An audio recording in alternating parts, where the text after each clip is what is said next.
پورا عالم عرب بلکہ اس سے باہر دوسرے ملکوں میں بھی جانتے تھے کہ قریش کے لیڈر کون لوگ ہیں. یہی ہے، عتبہ کا نام آتا تھا، شیبہ کا نام آتا تھا، ابو جہل کا نام آتا تھا، ابو سفیان کا نام آتا تھا. اب یہ لوگ بیٹھے ہوئے ہیں قریش کے لوگ، ان کے سامنے سے عمار گزر رہے ہیں، خباب گزر رہے ہیں، اور صہیب گزر رہے ہیں، بلال گزر رہے ہیں. ارے یہ لوگ ہیں، یہی ملے تھے آپ کو ساتھی.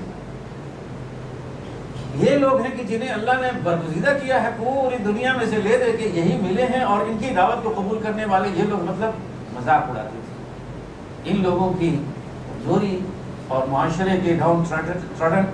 اور یہ کہ انڈر پریولیج کہہ لیجیے، اس طرح کا جو وہ تھا گروپ، وہ مذاق اڑاتے تھے. تو رسول اللہ صلی اللہ علیہ وسلم معاذ اللہ ان کو ہٹانے والے نہیں تھے، لیکن یہ یہاں پہ کہا گیا ہے اور اس کے ذریعے سے در حقیقت مشرکین قریش کو جو ہے ڈانٹا گیا ہے کہ تم اس وہم و خیال میں نہیں رہو کہ اللہ کے نبی تمہیں جو ہے گھاس ڈالے گا اور ان لوگوں سے بھی اتنا ہی برتے گا. کبھی کبھی یہ خواہش ہوتی تھی رسول اللہ صلی اللہ علیہ وسلم کے دل میں کہ تھوڑی سی توجہ اگر ان کے اوپر دی جائے اور یہ بڑے لوگ بھی آ جائیں تو دعوت جو ہے اس کا کام بن جائے گا اور کامیابی کے ساتھ آگے کے مراحل جو ہے طے ہوں گے. تو اس وجہ سے کبھی کبھی توجہ دیتے تھے ان کے اوپر، ان کے لیڈروں کے اوپر. تو رسول اللہ صلی اللہ علیہ وسلم کو منع کر دیا گیا کہ اصل آپ کی توجہ کے طالب حقدار کون ہیں؟ وہ لوگ جو ایمان لا چکے ہیں، جو اللہ کی خوشنودی میں لگے ہوئے ہیں، وہی آپ کا اصل سرمایہ ہے، وہی آپ کا اصل. تو انہیں نہ بھگائیں اور فرمایا کہ ہم نے تو بعض کو بعض کے لیے امتحان بنا دیا ہے. یہ کمزور لوگ ایمان لائے ہیں، ایمان لانے میں سبقت کی ہے، یہ لوگ آزمائش بن گئے ہیں بڑے لوگوں کے لیے. تو کہتے ہیں لِيَقُولُوا أَهَٰؤُلَاءِ مَنَّ اللَّهُ عَلَيْهِم مِّن بَيْنِنَا، تاکہ وہ کہیں کہ یہ وہ لوگ ہیں جنہیں اللہ سبحانہ وتعالیٰ نے ہمارے درمیان سے چنا ہے اپنے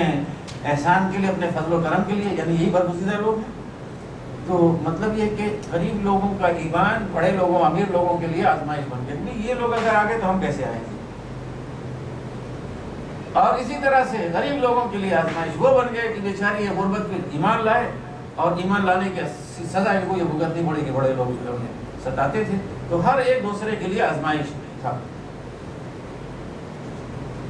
تو رسول اللہ صلی اللہ علیہ وسلم کو حکم دیا گیا کہ واقعی دلداری کی کہ جب یہ لوگ آئیں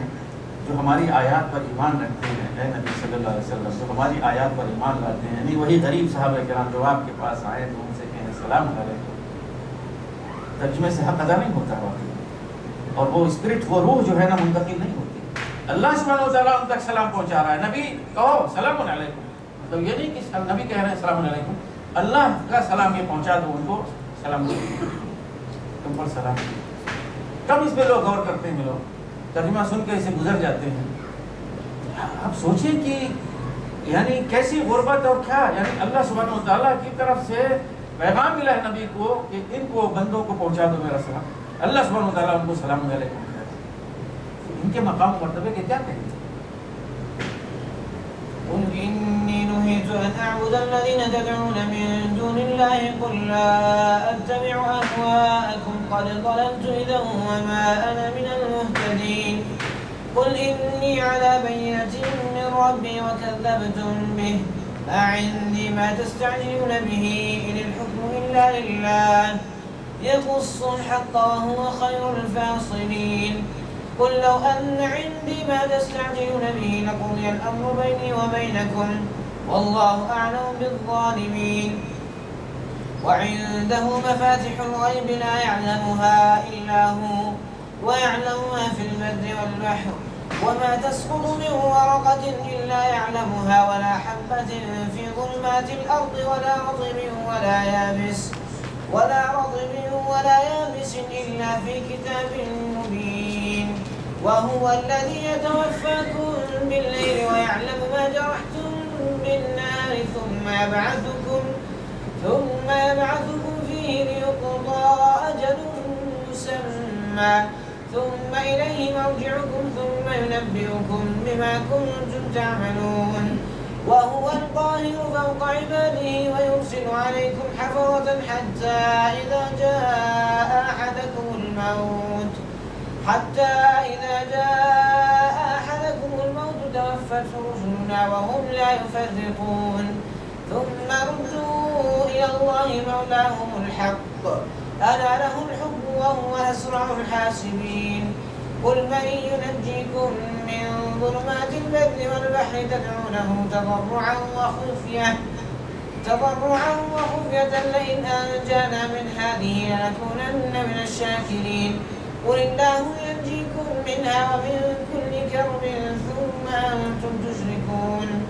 قل هو القادر على أن يبعث عليكم عذابا من فوقكم أو من تحت أرجلكم أو يلبسكم شيعا ويذيق بعضكم بأس بعض انظر كيف نصرف الآيات لعلهم يفقهون وكذب به قومك وهو الحق قل لست عليكم بوكيل لكل نبأ مستقر وسوف تعلمون وإذا رأيت الذين يخوضون في آياتنا فأعرض عنهم حتى يخوضوا في حديث غيره وإما ينسينك الشيطان فلا تقعد بعد الذكرى مع القوم الظالمين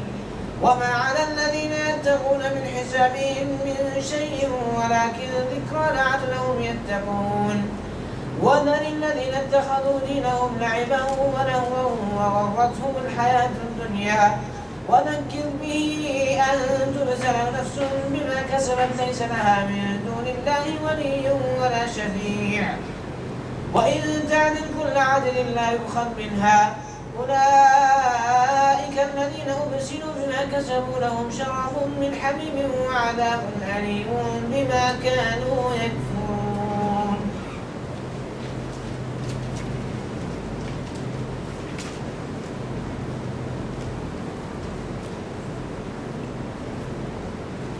اے محمد صلی اللہ علیہ وسلم ان سے کہو کہ تم لوگ اللہ کے سوا جن دوسروں کو پکارتے ہو ان کی بندگی کرنے سے مجھے منع کیا گیا ہے کہو میں تمہاری خواہشات کی پیروی نہیں کروں گا اگر میں نے ایسا کیا تو گمراہ ہو گیا رائے راست پانے والوں میں سے نہ رہا کہو میں اپنے رب کی طرف سے ایک دلیل روشن پہ قائم ہوں اور تم نے اسے جھٹلا دیا ہے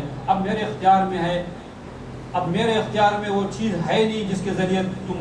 جس کے لیے تم جلدی مچا رہے ہو فیصلے کا سارا اختیار اللہ کو ہے وہی امر حق بیان کرتا ہے اور وہی بہترین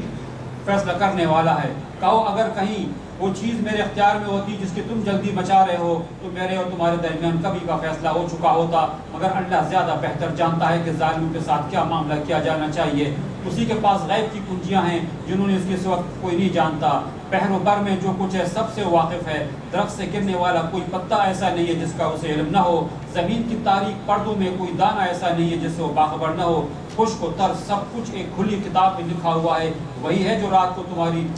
روحیں قبض کرتا ہے اور دن کو جو کچھ تم کرتے ہو اسے جانتا ہے پھر دوسرے روز وہ تمہیں اسی کاروبار کے عالم میں واپس بھیج دیتا ہے تاکہ زندگی کے مقرر مدت پوری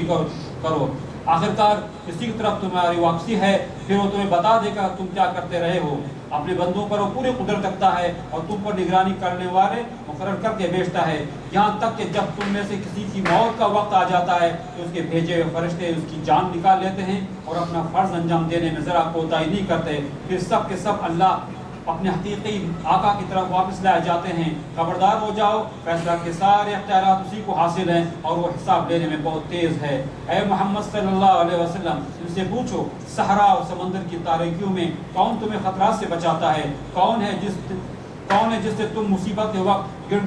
گڑا کر چپ کے دعائیں مانگتے ہو کس سے کہتے ہو کہ اگر اس بلا سے تو نے ہمیں بچا لیا تو ہم ضرور شکر گزار ہوں گے کہو اللہ تمہیں اس سے اور ہر تکلیف سے نجات دیتا ہے پھر تم دوسروں کو اس کا شریک ٹھہراتے ہو کہو وہ اس پر قادر ہے کہ تم پر کوئی عذاب اوپر سے نازل کر دے یا تمہارے قدموں کے نیچے سے برپا کر دے یا تمہیں گروہوں میں تقسیم کر کے ایک گروہ کو دوسرے گروہ کی طاقت کا مزہ چکھوا دے دیکھو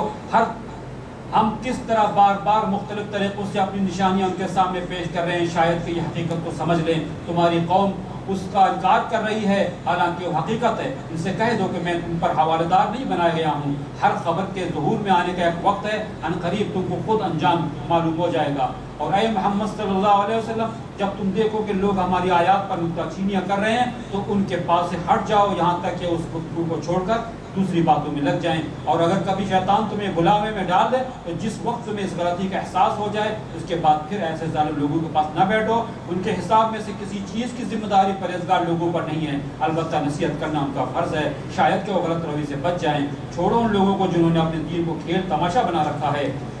اور جنہیں دنیا کی زندگی کے فریب میں مبتلا کیے ہوئے ہے. ہاں مگر یہ قرآن سنا کر نصیحت و تنبیہ کرتے رہو، کہیں کوئی شخص اپنے کیے کرتوتوں کے وبال میں گرفتار نہ ہو جائے، اور گرفتار بھی اس حال میں ہو کہ اللہ سے بچانے والا کوئی حامی و مددگار اور کوئی سفارش اس کے لیے نہ ہو. اور اگر وہ ہر ممکن چیز فدیہ میں دے کر چھوٹنا چاہے تو وہ بھی اس سے قبول نہ کی جائے، کیونکہ ایسے لوگ تو خود اپنی کمائی کی ندی میں پکڑے جائیں گے. ان کو تو اپنے انکار حق کے معاوضے میں کھولتا ہوا پانی پینے کو اور دردناک عذاب بھگتنے کو ملے گا. تو یہاں پہ رسول اللہ صلی اللہ علیہ وسلم سے کہلوایا گیا کہ آپ کہہ دیجئے کہ مجھے اس بات سے روکا گیا ہے کہ میں اللہ کو چھوڑ کر کسی اور کی عبادت کروں، وہ سارے بت جنہیں تم لوگ جو پکارتے ہو اور جن کی عبادت کرتے ہو. دیکھیے تدعون اور تعبدون یعنی دعا اور عبادت ایک ہی معنی میں قرآن شریف میں استعمال ہوا ہے. حقیقت میں یہ دونوں لفظ جو ہے استعمال ہوئے ہیں. تو تدعون من دون اللہ، اللہ کو چھوڑ کر جن کو پکارتے ہو، تو پکارنا یعنی دعا کرنا عبادت میں سے ہے. عبادت کرنا بھی اس کے اندر دعا شامل ہے. تو دونوں الفاظ یہاں پہ ایک ہی معنی میں حقیقت میں بیان آئے. تو فرمایا کہ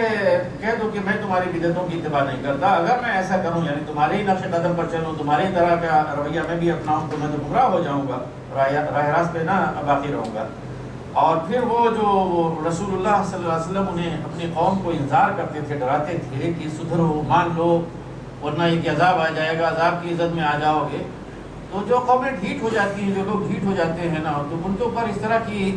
باتیں جو ہے کچھ اثر نہیں کرتی بلکہ اور ان کے اندر اشتعال اور غصہ پیدا کرتی ہیں. تو رسول اللہ صلی اللہ علیہ وسلم انہیں ڈراتے، تو ڈرنے کے بجائے وہ اور ڈھیٹ ہو کے کیا کہتے، وہ مطالبہ کرتے کہ بھئی آپ لے کر آئیے، روزانہ کیوں ہمیں صبح شام پر ڈرا رہے ہیں، عذاب آ جائے گا، عذاب آ جائے گا، لے آئیے آپ عذاب، کدھر ہے عذاب. تو اس طرح سے مطالبہ کرتے. تو رسول اللہ صلی اللہ علیہ وسلم کی زبانی کہلوایا گیا کہ میرے پاس وہ چیز نہیں ہے جس کی تم جلدی مچا رہے. نہیں، عذاب تو آئے گا لیکن عذاب لانا اور بھیجنا اللہ کا کام ہے، میرے اختیار میں وہ نہیں ہے کہ میں جو ہے عذاب لے کر آؤں. یہ اللہ ہی کا کام ہے، اللہ ہی فیصلہ کرے گا اور بہترین فیصلہ کرنے والا ہے. اور اے نبی کہہ دیجیے کہ اگر میرے پاس وہ چیز ہوتی جس کی تم جلدی مچا رہے ہو، یعنی عذاب لانے کی قوت اور اس کا اقتدار و اختیار میرے ہاتھ میں ہوتا، تو میرے اور تمہارے درمیان کب کا فیصلہ ہو چکا ہوتا. اور اللہ اتنا جان لو کہ اللہ لائے گا یہ عذاب، اور اللہ خوب جانتا ہے کون لوگ جو ہے ظلم کرنے والے ہیں. پھر اگلی آیت بڑی اہم ہے اللہ سبحانہ و تعالیٰ کے علم کے بارے میں، علم غیب کے بارے میں، اور یہ اللہ ہی کے لیے، کسی اور کے لیے نہیں ہے، جان لیجیے. تو اس کا ترجمہ آپ نے سن لیا، پھر سن لیجیے کہ اسی کے پاس یعنی اللہ ہی کے پاس غیب کی چابیاں اور کنجیاں، کسی اور پاس نہیں. لا یعلمها الا ہو، جنہیں نہیں جانتا ہے مگر وہی، صرف اللہ ہی جانتا ہے. لا یعلمها الا ہو، یہ